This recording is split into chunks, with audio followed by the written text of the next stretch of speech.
जी राय साहब बताएं, जीत हुई है, कैसा फील कर रहे हैं? जैसा आप फील कर रहे हैं आप आए, ये आप लोगों की वजह से हुआ है, घोसी के लोगों की वजह से हुआ है। घोसी ने जो ऐतिहासिक जीत दी है उसमें समाज के सभी धर्म वर्ग जात पार्टी के लोगों का है। मैं सबको सर झुका के प्रणाम करता हूं और जिस भरोसे के साथ, जिस उम्मीद के साथ यह ऐतिहासिक जीत, जो पूर्वांचल की सबसे बड़ी जीत है, हमारे प्रधानमंत्री से भी की जीत से भी बड़ी जीत है, ये बिना लोगों के प्यार और मोहब्बत के नहीं हो सकता था। तो जितनी बड़ी जीत उतनी बड़ी जिम्मेदारी। क्या प्राथमिकताएं होंगी? मैं उन लोगों में से नहीं हूँ जो चुनाव के टाइम पर कुछ बोलते हैं, चुनाव के बाद कुछ और बोलते हैं।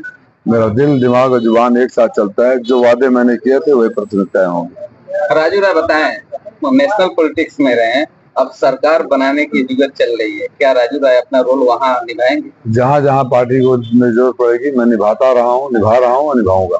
क्या माना जाए, इंडिया की सरकार बनेगी?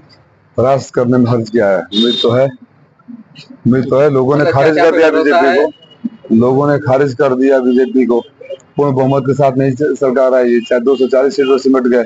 हम तभी से 220 240 करते थे। प्रधानमंत्री जी जो बड़ी बड़ी बातें करते हैं उनका कोई नैतिक हक नहीं है कि सरकार में वापस आए। आज प्रधानमंत्री जी को नायडू जी से और चाचा से बंद कमरे में बात करनी पड़ रही है, क्या समझ रहे हैं? जो कभी डिक्टेट क्या करता था आज गुजारिश कर रहा है।